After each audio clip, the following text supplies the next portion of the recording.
Magandang gabi po mga minamahal kong kababayan. Ako'y nais magbigay ng isang statement tungkol sa mga pangyayari sa Senado ngayong gabing ito. Mga 2 oras kalahati ko na minomonitor ang sitwasyon. At nung una kong nabalitaan na naputukan, ay ang una kong tinawagan ay si Sec. John Vic Remulla ng DILG. At tinanong ko, magpa-report ka sa mga pulis na nandun na kung may nangyari, kung meron silang ginawa. At tapos ang sunod na tawag ko naman ay sa NBI. At tinanong ko sa mga NBI at kay Director Matibag, kayo ba ay pumasok sa Senado? Sabi niya, wala kang instruction. Ang sabi sa akin, wala kang instruction, sir. Kaya ba't namin gagawin yun? Kaya masasabi ko sa ating mga kababayan, yung nakikita po ninyo na naka-uniforme sa loob, sa mga sa news, ang mga naka-uniforme doon, 2 klase. Yung PNP, police, na naka-duty sa Senado. Naandun sila para bantayan ng Senado, para mag-crowd control, para mag-secure ang Senado.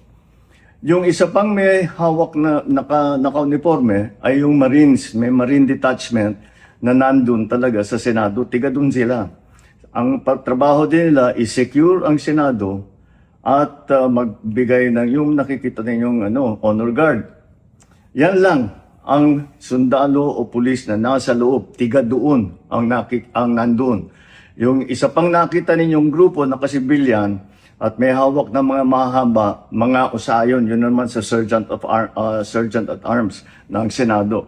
So lahat ng nakikita ninyong naka-uniforme o armado ay nandun, ay tiga doon. Nandun sila talaga, doon sila nagjo-duty. At isa pa ay nais kong maibida sa inyong lahat, wala pong instruction kahit na kanino na hulihin si Senator Bato.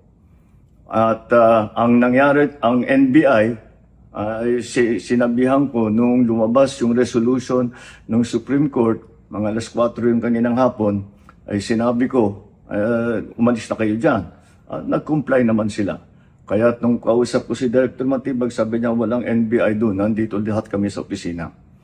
At ayun po, ay dahil kong mapaalam na sa lahat ng ating mga kababayan, itong pangyayari na ito, ay tayo maging kalma lang po.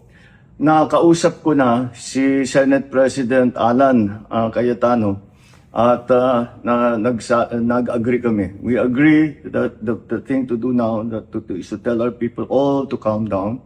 And we will get to the bottom of this. Alamin natin kung sino ang gumawa nitong gulo na ito. Ito ba ay talagang nagka-inkwentro lang? O ito ba ay may kasama sa mga distab? O nagsusimula ng gulo? Kailangan po natin malaman yan. Kaya mag-iimbestiga sabay ang Senado at saka ang PNP tungkol dito. Masasabi ko lang at para hindi po mag-alala ang taong bayan, hindi po gobyerno ang gumawa nito. Walang pumasok na tigalabas na sundalo, na militar, na NBI sa Senado.